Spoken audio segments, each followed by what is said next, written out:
Iran ने अमरीकी drone MQ-9 तबाह करने का दावा कर दिया। पासदारान इनकलाब ने सूबा बुशहर की फ़िज़ाई हदूद में एक अमरीकी MQ-9 रैपर जासूस ड्रोन को मार गिराने का दावा किया है।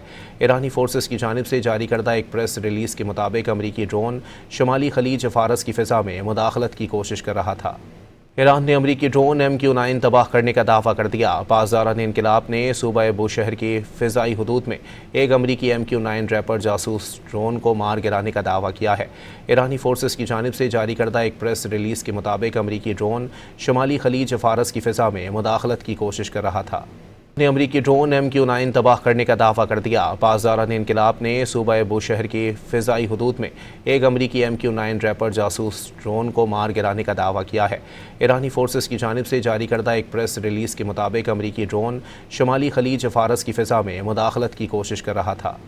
ईरान ने अमरीकी ड्रोन MQ-9 तबाह करने का दावा कर दिया। पासदारान इनकलाब ने सूबा बुशहर की फ़िज़ाई हदूद में एक अमरीकी MQ-9 रैपर जासूस ड्रोन को मार गिराने का दावा किया है। ईरानी फोर्सेस की जानिब से जारी करदा एक प्रेस रिलीज़ के मुताबिक अमरीकी ड्रोन शुमाली खलीज फ़ारस की फ़िज़ा में मुदाखलत की कोशिश कर रहा था।